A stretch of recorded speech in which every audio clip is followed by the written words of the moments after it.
In this video, I'll guide you step by step through knitting this basic V-neck sweater.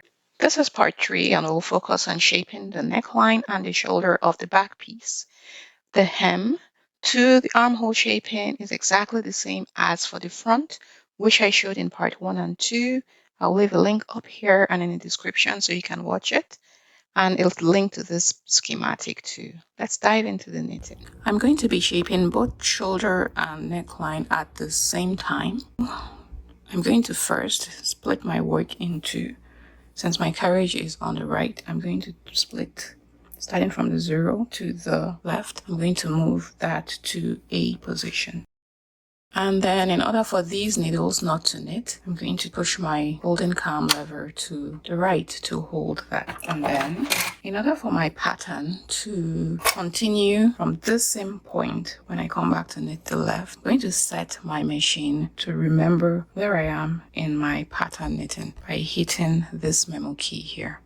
So that when I come to knit the left side of my work, it's going to come back to this pattern row where I split my work for neckline shaping. I'm going to begin with the back neckline. The instructions say to reduce 5 stitches and knit 1 row. You could either bind off 5 stitches here, or you could push them forward to E position. That's another method. Or we could waist knit. The easiest way is just to push 5 needles forward to E position. So 1, 2, so those needles will not knit, they're on hold, and then I'm going to knit 1 row across. The next set of instructions for my neckline is to reduce 4 stitches and knit 1 row. So again, I'm going to push 4 needles forward and I'm going to knit 1 row back.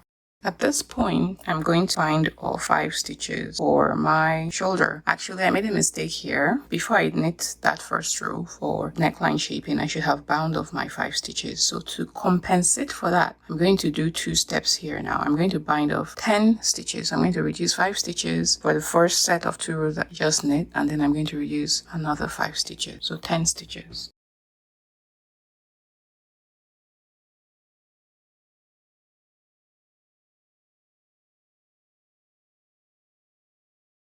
So we are here at this point now. I've just finished reducing 5 and 5 stitches for the shoulder. I reduced 5 and 4 stitches for the neckline. Right, I've done 2 rows here. I'm ready to do this next step of the neckline. Reduce 3 stitches and then knit 1 row. I'm going to bring 3 stitches forward and I'm going to knit 1 row.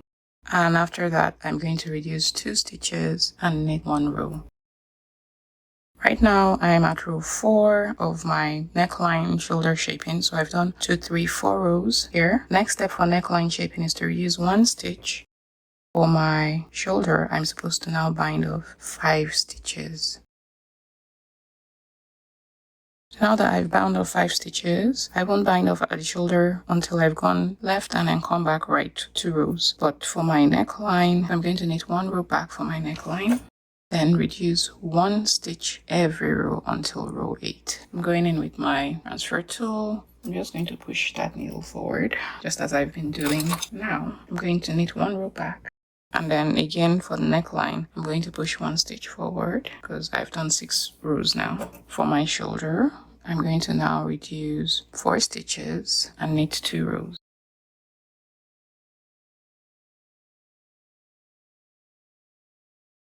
Now I'm going to knit 1 row back, and on my neckline edge, I'm going to push the last stitch forward.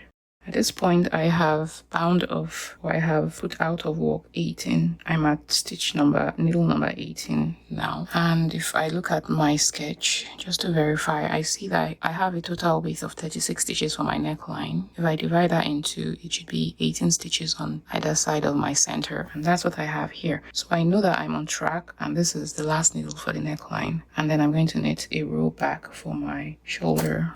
I'm at row 78 now. My shoulder shaping says to reduce 4 stitches and then knit 2 rows. So now I've got just this last stitch here. I'm going to cut my alternate color, my second color. I don't need that for just that single stitch. For the last 2 rows, we could actually knit that by hand. We don't need to move the carriage across. So I'm just going to go out and pull a loop through and then bind off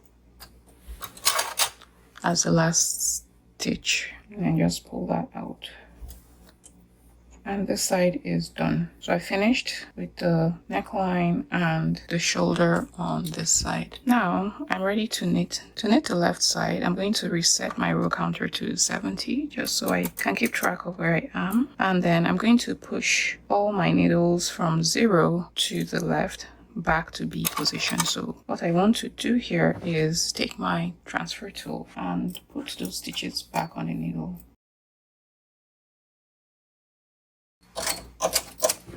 Now that I have all these stitches all back at B, I'm going to still leave my holding cam at hold because I'm holding my neckline needles. Then I'm going to move my carriage out beyond the turn mark. I'm going to cancel this memo that I had on before I started my neckline shaping. And that's going to set my pattern number back to where it was before I started shaping the neckline. So my machine is ready for me to select the needles on this side for the pattern row where I began neckline shaping. I'm going to cancel my Fair Isle selection and instead I'm going to push in my skip stitch buttons. What the skip stitch button does is all these needles that are at B position will not knit, it will skip them, but my machine will still arrange these needles for pattern knitting. These ones will also not knit because I have my holding cam set to hold. So let's go. So all my needles are now arranged for pattern knitting, and the next step is to turn this back to 70 because I've just added an extra row. I'm going to put my yarn into my carriage, put a clip on that. I'm also going to take my second color, put my second color in. On my carriage, I'm going to cancel my skip stitch and push in my Fair Isle. And now I'm ready to knit this part, the left side of my neckline and shoulder shaping.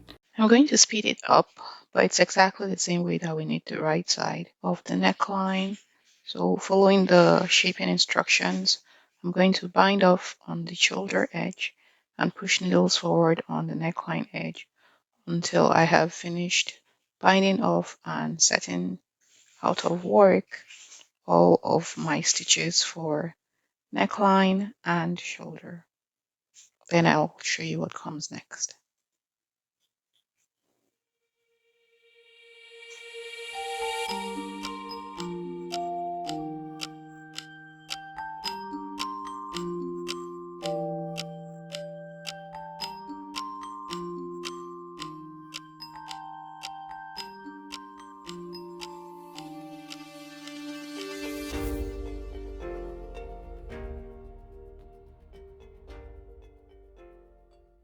And we're done with shaping the shoulder and the neckline. Now, there's one last thing I want to do to hold these neckline stitches before I take it off.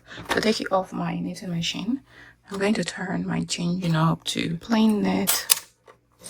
I'm going to cancel my holding, and I'm going to take my waste yarn and I'm going to knit 4 to 6 rows on my neckline stitches and go across gently.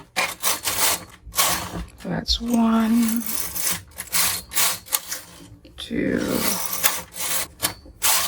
3,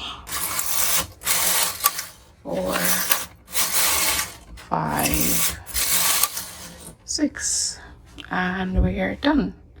I'm going to take this off so that you can really see what my work looks like. Oh, here's how it looks without my rubber blocking your view.